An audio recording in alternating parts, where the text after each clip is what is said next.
වසර මධ්‍යම විද්‍යාලයේ ඉගෙන ගත්තේ. 12 වසර කලාංශයෙන් ඉගෙන ගත්තේ. මට ඉන්නේ මේ දරුවා විතරයි. එයාගේ නංගි මේ අවුරුද්දේ ශිෂ්‍යත්ව විභාගයේ කිසි කොනසක් ලැබුණා. මම පෙර ආනියම්මා එනක කාර්ය බව ඉන්න මගනු மகனுக்கு அதெல்லாம் சரியாயிரும் குணமாயிரும்னு சொல்லி ஒரு கிளினிக்ல எல்லாம் முடிச்சிட்டாங்க. ஆனா இப்ப ரொம்ப வலி.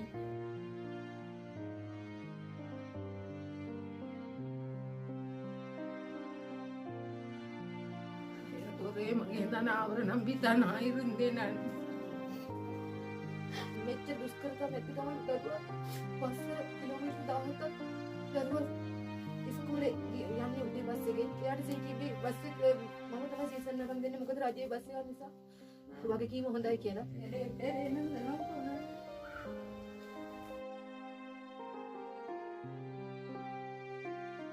ஐக்கிய பஸ் கிடந்ததுல இருந்து மணி அவங்களுக்கு பாதிக்கப்பட்டிருக்காரு.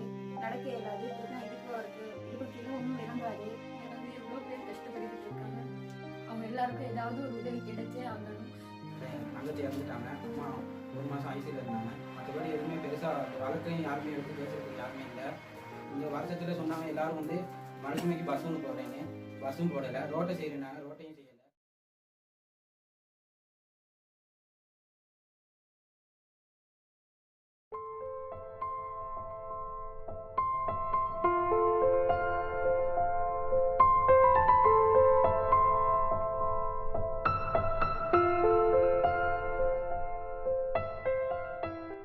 ලංකා ගමනාගමන මණ්ඩලයට අයත් බස් රථයක් පස්සර සිට මඩුල්සිව දක්වා දහවන වෙමින් තිබියදී එම මාර්ගයේ 6 කණුව ප්‍රදේශයේදී මෙලෙස ප්‍රපාතයකට පෙරළී ගොස් තිබුණේ අද පස්සරු 5:20ට පමණ.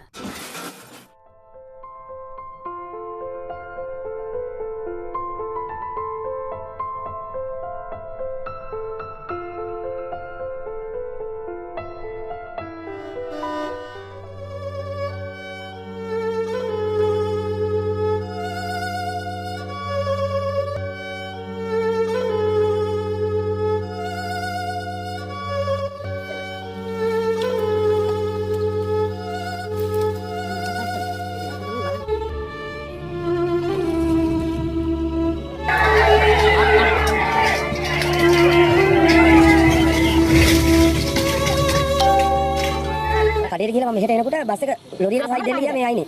එතකොට බස් එක මෙතනින් මෙහෙම චූට්ටක් ඉස්සලා ගියා මේ අඩි 5කට අතෙන් ඉඳලා. ඊට පස්සේ පෙල්ලිගෙන ගියා. අතන ලොකු ගහක් තිබුණා සවුක්කු ගහ. ඒකේ වැදුනා මේ ඉස්කෝලේ ළමයි හිටියා. දෙන්නෙක් හිටියා. එතනදීම නැති වෙලා හිටියා. මේ තමිල් ළමයි දෙන්නෙක්.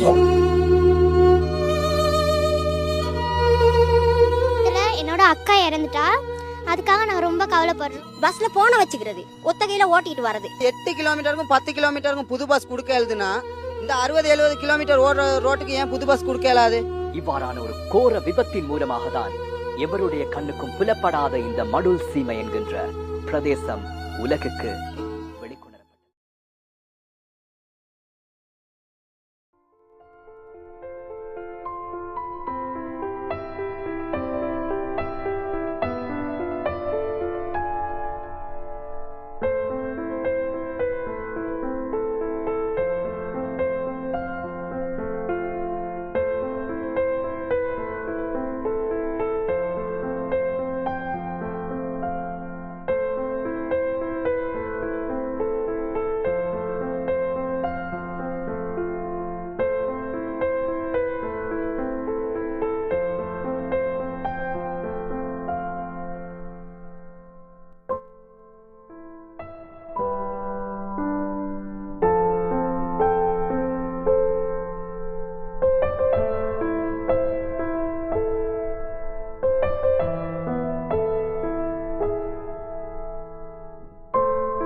වෙලා වගේම පාසලට ගියා.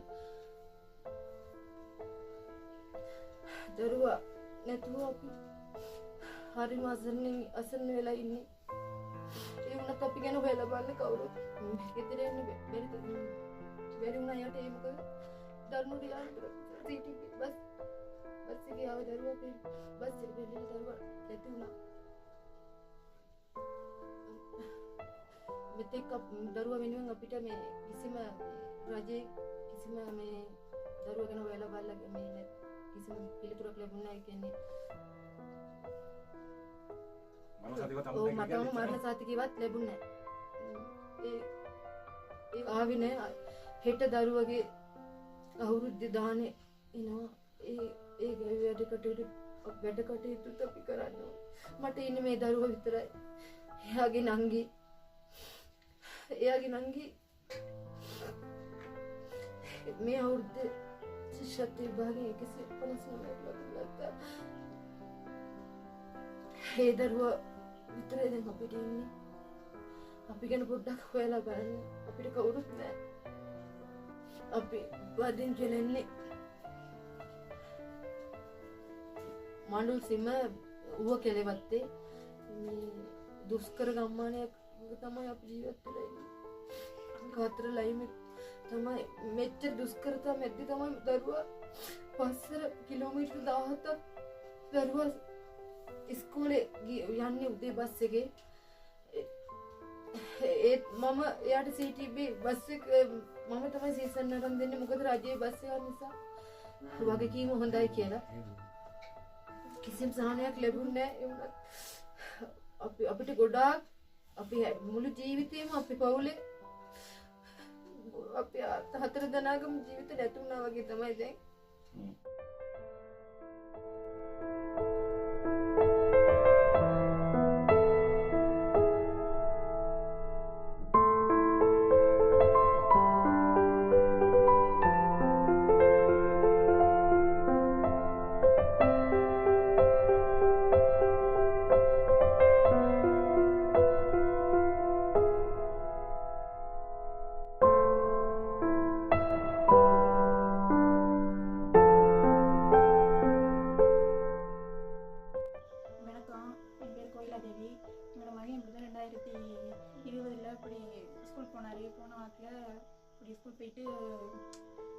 எக்ஸாம் எழுதுறதுக்கு திங்ஸ் எல்லாம் வாங்க போனார். வாங்க போன நேரத்தில் இப்படி பஸ்ஸில் எக்ஸ்டெண்ட் ஆகிடுச்சு. நான் இப்படியே பஸ்ஸு பெனலிருந்து எங்கள் மகன் அதில் தான் பாதிக்கப்பட்டிருக்காரு. நடக்க இயலாது. இப்படி தான் அவருக்கு இடுப்பு கீழே ஒன்றும் விளங்காது.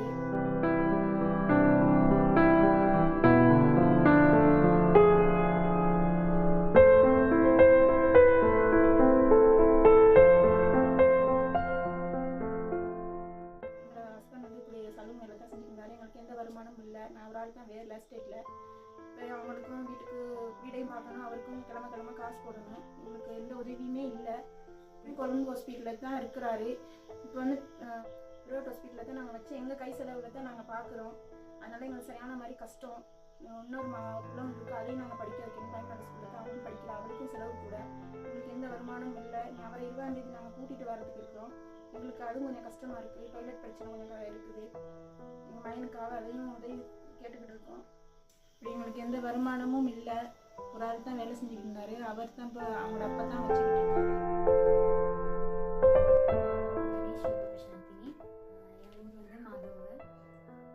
மாதோயிலிருந்து கோணகிரியில் தான் படித்தேன். கோணகிரியில் தமிழ்நாடு வித்யாலயத்தில் ஏலவல் முடிச்சுட்டு தான் ஸ்கூல் வர சொல்லியிருந்தாங்க. அதுக்காக போயிட்டு வரும்போது அந்த எக்கிரிய பஸ்ஸில் நானே இருந்தேன். எனக்கு மூக்கு, தலை, கை எல்லாம் அடிபட்டுச்சு. எனக்கு பக்கத்தில் இருந்த அக்காவுக்கெல்லாம் நிறைய அடிபட்டுச்சு. எனக்கு வந்து இப்போ இந்த கை அடிபட்டதுலேருந்து ரொம்ப வேலையெல்லாம் செய்ய முடியாது. ஒரு கிழமை தொடர்ந்து ஏதாவது வேலை செஞ்சால் கை எதுவுமே செய்ய முடியாமல் அப்படியே கை வலிக்க ஆரம்பிச்சிடும். மூக்கு, தலையெல்லாம் அடிக்கடி வலிக்க ஆரம்பிச்சிடும்.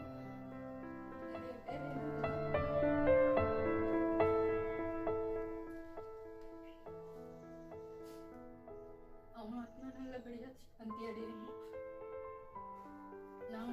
நானும் தப்பிச்சது எங்கள் அம்மா அப்பாவுக்கு புண்ணியம்னு சொன்னாங்க.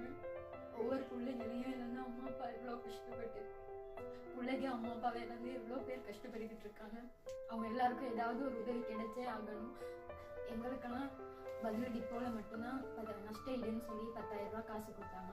மற்றதெல்லாம் நம்ம அம்மா அப்பா தான் செலவெல்லாம் செஞ்சு ஹாஸ்பிட்டல்லாம் போய் பார்த்தாங்க. ஒரு தடவை கிளினிக் போட்டாங்க. அப்போ இந்த கை வருத்தம்னு சொல்லி போய் சொன்னோம் ஹாஸ்பிட்டலில். அதுக்கு பிறகு அதெல்லாம் சரியாயிரும் குணமாயிரும்னு சொல்லி ஒரு கிளினிக்கில் எல்லாம் முடிச்சுட்டாங்க. ஆனால் இப்போ ரொம்ப வலி கை எங்களுக்கு. அதுவும் இல்லாமல் இந்த வழக்கு ஒன்று போட்டிருக்காங்க. அதுவும் இந்த பிரச்சனைகளால் இந்த முடிவாக எடுக்கப்படாமல் இருக்குது. அந்த வழக்கை தொடுத்து எங்கள் எல்லாருக்கும் நல்ல முடிவை பெற்று தருமாறு நீங்கள் தாழ்மையோடு கேட்டுக்கோங்க.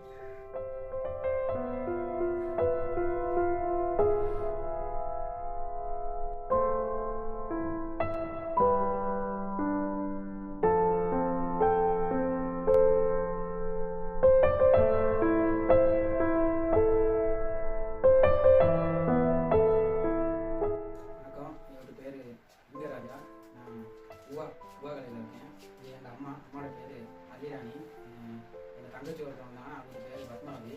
2020 1ஆம் மாதம் 6ஆம் தேதி பஸ் விபத்து ஆரம்பிச்சு அதில் என் தங்கச்சி இறந்துட்டாங்க. அம்மா 1 மாதம் ஐசியில் இருந்தாங்க. டிப்போவில் வந்து அப்பாடி அரிஞ்சேர் வந்து ஒரு 5000 ரூபா காசு கொடுத்தாரு. கோவிந்தகுமார் சார் வந்தார், அவரும் 10,000 காசு கொடுத்தாரு. இந்த மாதிரி ஒரு சின்ன சின்ன உதவி தான் செஞ்சுக்கிட்டு இருக்காங்க. மற்றபடி எதுவுமே பெருசாக இந்த வழக்கையும் யாருமே எடுத்து பேசுறதுக்கு யாருமே இல்லை. எந்த ஒரு உதவியுமே கிடைக்கல எங்களுக்கு. இப்போ நான் அம்மா வச்சுக்கிட்டு தான் நான் இருக்கேன். முன்னுக்கு நான் அம்மா விட்டு உழப்பில் தான் சாப்பிட்டுக்கிட்டு எல்லாம் வச்சுக்கிட்டேன்.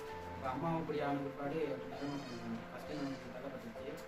இதுக்கு பார்த்து ஏதாவது உதவி செய்யுமாறு கேட்கணும். கோவிந்தகுமார் சார்பாக வழக்கு ஒன்று போட்டிருக்காரு. அதை முன்னிலை வந்து அவர் செஞ்சுக்கிட்டு வராரு.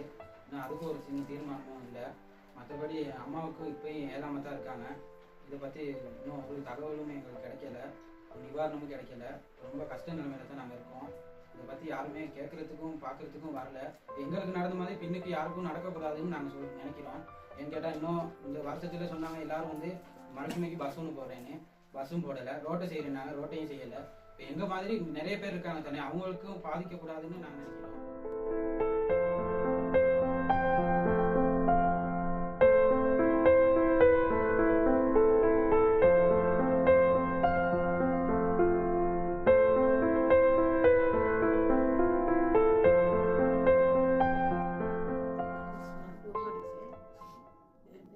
ஸ்ரீமலர் ஆறுமுகம் ஆகாஷ் ஆகாஷ்கிட்ட அம்மா பேர். நாங்கள் வழக்குக்கு போனோம். வழக்குக்கிட்டு 9 பேரும் ஒன்றா வந்தால் தான் எதுவுமே செய்வேன்னு சொல்லி அவங்க திருப்பி அனுப்பிட்டாங்க. ஒரு வழக்குலையும் இந்த பையன் தான் அந்த 12ஆம் மாதம் 10ஆம் தேதி தான் அவங்க பொறுப்பெடுத்து இந்த மண்ணை சிப்பிக்கிட்டுக்கு எல்லாம் நிரப்புனாங்க. இன்னும் அதுக்கு ஒரு முடியவே வரல. மறுபடி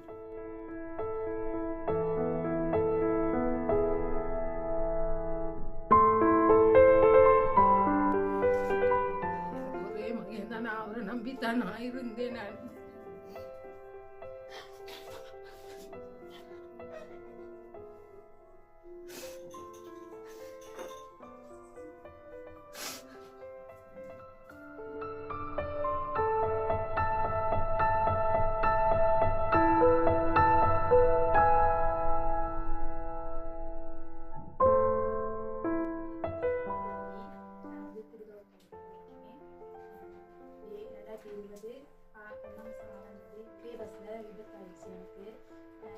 எனக்கு வந்து வேலையும் செய்யலாது. கஷ்டம், ரொம்ப கஷ்டம். கையெல்லாம் அவ்வளோ இதாக வேலை செய்ய இயலாது. மற்றபடி காயம்லாம் நிறைய பட்டுச்சு. 10,000 டிப்போவில் கொடுத்தாங்க. மற்றபடி எந்த பிரச்சனைக்கும் இன்னும் யாருமே கலைக்கவும் இல்லை. வழக்கெல்லாம் எதுவுமே நடவடிக்கையெல்லாம் ஒன்றுமே எடுக்கலாது.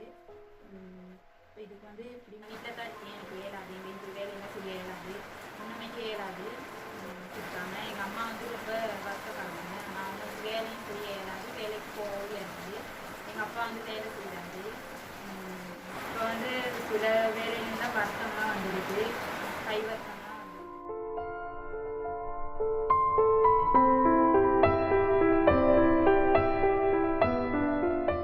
நான் வந்து திருச்செல்வம்னு சொல்கிறேன். நான் வந்து குருதேவியில் இருக்கேன். கடந்த 2020 முதலாம் மாதம் 6ஆம் தேதி அன்று நடந்த பஸ் விபத்தில் நானும் எங்கள் அம்மாவும் பயணிச்சு வந்த பஸ்ஸில் தான் அம்மாவுக்கு தான் சரியான விபத்தில் வந்து அம்மாவுக்கு தான் ரொம்ப காயமாக ஏற்பட்டது. எனக்கு அவ்வளவா இல்லை, இருந்தாலும் அதுக்கு பிறகு வந்து ரொம்ப கஷ்டமாக இருந்துச்சு. இந்த விபத்துக்கு அப்புறமா வந்து பதுளை டிப்போ பஸ் இது அதில் வந்து ஒரு ஆளுக்கு வந்து 10,000 சொல்லி கொடுத்துருந்தாங்க, நஷ்டஈடு செலுத்திருந்தாங்க. அது மட்டும்தான். அதுக்கு பிறகு வந்து வழக்கு தொடுக்கணும்னு சொல்லியிருந்தாங்க. அதுக்கப்புறம் இன்னமும் எந்த முடிவும் கிடைக்கல. அதுக்கு பிற்பாடு வந்து அம்மாவுக்கு வந்து சரியான மாதிரி கஷ்டமாக இருக்குது, இன்னும் வேலை செய்ய முடியல. என் பேர் திருச்செல்வம் வசந்தகுமாரி, வயசு 52, ஊர் குடுதோவை. 2020 நாங்கள் இந்த மாதிரி பயணம் போயிட்டு வரும்போது பஸ்ஸில் ஆக்சிடென்ட் ஆகுது. போன வருஷம் 6ஆம் தேதி. நான் ரொம்ப பாதிக்கப்பட்டிருக்கேன். கையும் ஒன்றும் ரொம்ப கஷ்டமாக இருக்குது. ஆனால் எந்த விதமான எங்களுக்கு ஒன்றும் ஆதரவு ஒன்றும் கிடைக்கல. தோட்டத்தில் வேலை செய்கிற ஆள் தாங்க. எனக்கு 5 பிள்ளைகள், ஒன்றுமே ஒரு உதவி இல்லை. ஆனால் இப்போயும் நான் முடியாமல் தான் வேலை செஞ்சுக்கிட்டு இருக்கேன். என்கிட்ட நாங்கள் சாப்பிட்றதுக்கு 5 பிள்ளைகளையும் பராமரிக்கிறதுக்கு ஒருத்தர் இல்லை உதவிக்கு. கையை கொஞ்சம் நரம்பு அப்செட் ஆகிருக்குன்னு சொல்லிங்க கிளினிக்கு போனீங்க முதல் தடவை வரும்போது திரும்ப சொல்லிட்டாங்க, திரும்ப தேவைப்படாது, வயசு சரியாக போயிடுச்சு, நரம்பு பொருந்தாது அப்படின்னு சொல்லிட்டாங்க. அதுக்கு பிறகு நான் போகலைங்க. இப்போ நான் வீட்டில் வந்துங்க ஒரு உடுப்பு கூட கழுவுறதுக்கு ரொம்ப முடியாமல் தானே இருக்கிறேன். நாங்கள் மிச்சம் கஷ்டப்பட்டுக்கிட்டு தான் இருக்கோம். இன்னும் 3 பேர் படிக்கிறாங்க. இப்போயும் ஆண்டு 10 பொய்யும் கடைசி படிச்சுக்கிட்டு இருக்கு. எனக்கு அவ்வளோ படிப்பு சம்மந்தமாக அவ்வளோ சாமான்லாம் வாங்கணும். எனக்கு ஒன்றும் ஆதரவு இல்லைங்க. 10,000 மட்டும்தான் நஷ்டம் கிடைச்சிச்சு. வழக்கு போட்டு வழக்கில் சரி வென்று போட்டு எங்களுக்கு எதுவும் தாரேன்னு சொன்னாங்க. ஒன்றுமே கிடைக்கல. நான் அதும்போது பார்த்துக்கிட்டு தாங்க இருக்கிறோம். ஒன்றுமே தகவல்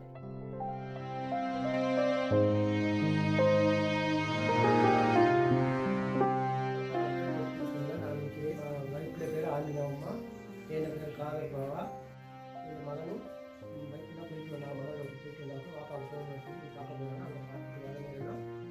வந்து பஸ்ஸில் வந்து